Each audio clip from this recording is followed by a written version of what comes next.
हरे कृष्णा। नमः संस्कृताय प्रिय मित्राणि, सुप्रभातम। कैसे हैं आप सभी? आशा करती हूँ एकदम स्वस्थ होंगे। आज हम लोग श्रीमद् भगवद गीता के 6ठे अध्याय का 17वां और 18वें नंबर का श्लोक पढ़ेंगे। इसके पूर्व हम लोग 16 श्लोकों तक अध्ययन कर लिए थे, जिसमें हमने जाना था कि श्री भगवान अर्जुन से कहते हैं कि हे अर्जुन, यह योग बहुत अधिक खाने वाले व्यक्तियों के लिए भी नहीं है और बहुत कम खाने वाले व्यक्तियों के लिए भी नहीं है। यानी कि जो योग की प्रक्रिया होती है वह किसी ऐसे मनुष्य से सिद्ध नहीं हो सकती जो बहुत अधिक खाता है, या उससे भी नहीं सिद्ध हो सकती है जो बहुत ही कम खाता है, और ना ही यह उस व्यक्ति के द्वारा सिद्ध हो सकती है जो बहुत अधिक निद्रा लेता है, जो बहुत अधिक सोता है, या फिर जो सदा जागने वाला ही रहता है। ऐसे मनुष्यों से कभी भी योग सिद्ध नहीं होता। यहाँ तक हमने पढ़ लिया था। आज हम लोग 17वें नंबर और 18वें नंबर के श्लोकों का अध्ययन करेंगे। तो चलिए सबसे पहले इसका वाचन करते हैं।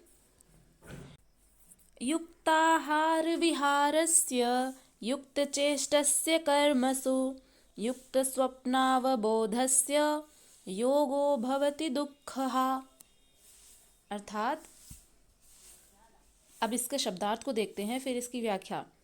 युक्ताहार विहारस्य, युक्त आहार विहारस्य, युक्त यानी युक्त, आहार विहारस्य यानी आहार विहार करने वाले का, युक्त चेष्टस्य कर्मसु, कर्मसु यानी कर्मों में, युक्त चेष्टस्य, युक्त यानी यथा योग्य, चेष्टस्य यानी चेष्टा करने वाले का, यानी आहार विहार में चेष्टा करने वाले का और कर्मों में यथा योग्य चेष्टा करने वाले का, युक्त स्वप्नावबोधस्य, युक्त माने यथा योग्य, स्वप्नावबोधस्य, स्वप्न अवबोधस्य, स्वप्न यानी कि सोने तथा अवबोधस्य, अवबोध होता है किसी चीज़ को जानना, तो जब जागेंगे हम लोग तभी जानेंगे। तो युक्त स्वप्नावबोधस्य यानी यथा योग्य सोने तथा जागने वाले का, योगो भवति दुःखः, योगो यानी कि सिद्ध होता है, भवति यानी होता है, दुःखः यानी दुखों का, योगो भवति दुःखः। तो ये रहा शब्दार्थ। अब इसकी व्याख्या देखते हैं। श्री भगवान अर्जुन से कहते हैं कि दुखों का नाश करने वाला योग, यह जो योग है वो दुखों का नाश कर देता है। तो यथा योग्य आहार विहार करने वाले का, कर्मों में यथा योग्य चेष्टा करने वाले का और यथा योग्य सोने तथा जागने वाले का ही सिद्ध होता है। तो अभी ऊपर के श्लोक में हमने पढ़ा था कि यह योग बहुत अधिक खाने वाले के लिए भी नहीं है और बिल्कुल ना खाने वाले के लिए भी नहीं है, और ना ही यह बहुत अधिक शयन करने वालों के लिए है और ना ही बहुत अधिक जागने वालों के लिए है। तो यह किसके लिए है? तो इस श्लोक में बताए हैं कि ये जो योग है वो दुखों का नाश करने वाला है और यथा योग्य आहार विहार करने वाले, यथा योग्य यानी कि जितना आवश्यक हो बस उतना ही आहार अपना ले, आहार विहार करने वाले का, और कर्मों में यथा योग्य चेष्टा करने वाले का, अपने कर्मों के प्रति जिनकी प्रवृत्ति रहती है उनका, और यथा योग्य सोने तथा जागने वाले का, यानी कि जितनी शरीर को आवश्यकता है नींद की उतनी नींद लें, और जितना अधिक जागना है उतना ही देर तक बस जागें, यानी कि शरीर की जितनी आवश्यकता है उतना ही भर आहार लें और उतना ही जागें, उतना ही नींद लें। तो ऐसे लोगों से यह योग की प्रक्रिया सिद्ध होती है। अब इसको थोड़ा सा और सरल व्याख्यायित करते हैं कि दुखों का नाश करने वाला यह योग उचित आहार विहार, कर्मों में उपयुक्त चेष्टा और संतुलित शयन जागरण करने वाले का ही पूर्ण होता है। अधिक भोजन जब हम कर लेंगे तो उससे आलस्य आता है, निद्रा और प्रमाद घेरेंगे, तब साधना नहीं होगी। जब कोई व्यक्ति बहुत अधिक खा लेगा तो उससे आलस आएगा, नींद आएगी, तो वो ईश्वर में अपना ध्यान केंद्रित नहीं कर सकता।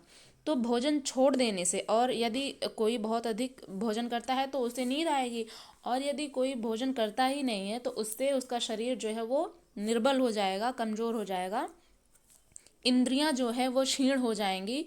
अचल स्थिर बैठने की, जैसा कि हमने कल के वीडियो में पढ़ा था, बताया था कि अचल स्थिर बैठने की जो प्रक्रिया है वो भी नहीं हो पाएगी, क्योंकि जब शरीर कमज़ोर रहेगा तो एक जगह स्थिर होकर के वो नहीं बैठ सकता। तो ऐसे व्यक्ति से भी योग सिद्ध नहीं होता है। विहार अर्थात साधन के अनुकूल विचरण, कुछ परिश्रम भी करते रहना चाहिए, जैसे कोई कार्य ढूंढ लेना चाहिए, अन्यथा रक्त संचार शिथिल पड़ जाएगा, रोग घेर लेंगे। यानी कि जैसे एक ही जगह पर बैठे बैठे रहने से भी जो है, जो हमारा रक्त होता है वो रुक जाता है, उसमें रक्त का संचालन ठीक तरह से नहीं हो पाता है, तो उसके लिए भी कुछ कार्य कर लेने चाहिए। उसके बाद अब आयु, सोना और जागना आहार और अभ्यास से घटता बढ़ता रहता है। तो इसी प्रकार से अब बाह्य विषयों का स्मरण ना करके सदैव उसी में लगे रहने वाले का ही योग जो है वो सिद्ध होता है। अब अगले श्लोक में बढ़ते हैं। अगला श्लोक 18वां है, इसका वाचन करते हैं। यदा विनियतं चित्तम् आत्मन्येवावतिष्ठते निःस्पृहः सर्वकामेभ्यो युक्त इत्युच्यते तदा। यदा विनियतं चित्तम् आत्मन्येवावतिष्ठते निःस्पृहः सर्वकामेभ्यो युक्त इत्युच्यते तदा। इसका शब्दार्थ देखते हैं।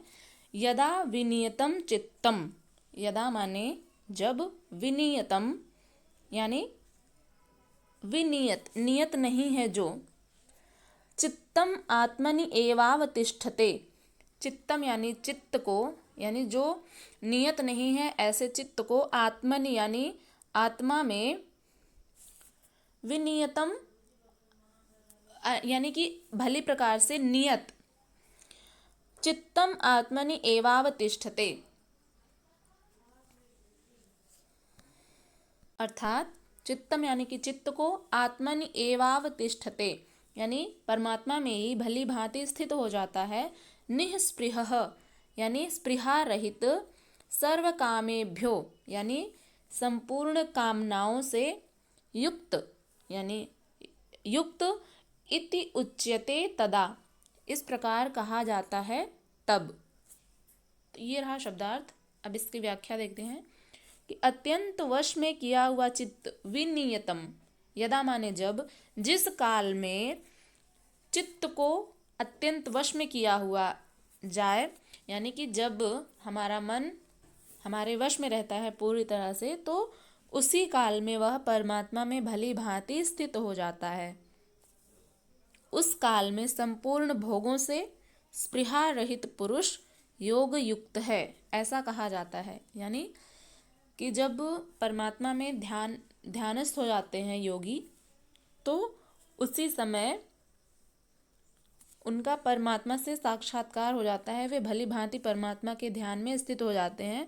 उस काल में संपूर्ण भोगों से, यानी कि जो भोग और ऐश्वर्य की वस्तुएं हैं, इस संसार के सभी भोग और ऐश्वर्य से, और स्पृहा रहित, स्पृहा का अर्थ होता है इच्छा, तो उससे रहित पुरुष जो है वो योग युक्त है, यानी उस समय ही वह योगी कहलाता है, यानी वो योगस्थ की मुद्रा में चले जाते हैं, ऐसा कहा जाता है। यानी इस प्रकार योग के अभ्यास से विशेष रूप से वश में किया हुआ चित्त जिस काल में परमात्मा में भली प्रकार स्थित हो जाता है, यानी विलीन सा हो जाता है, उस काल में संपूर्ण कामनाओं से रहित हुआ पुरुष योग युक्त कहा जाता है। अब विशेष जीते हुए चित्त के क्या लक्षण हैं, इसको बतलाएंगे अगले श्लोक में। और यहाँ तक कोई भी संशय हो तो आप लोग निसंदेह पूछ सकते हैं। हम लोग मिलेंगे अब अगले श्लोक के साथ अगली वीडियो में। तब तक के लिए अपना ध्यान रखिएगा। नमः संस्कृताय।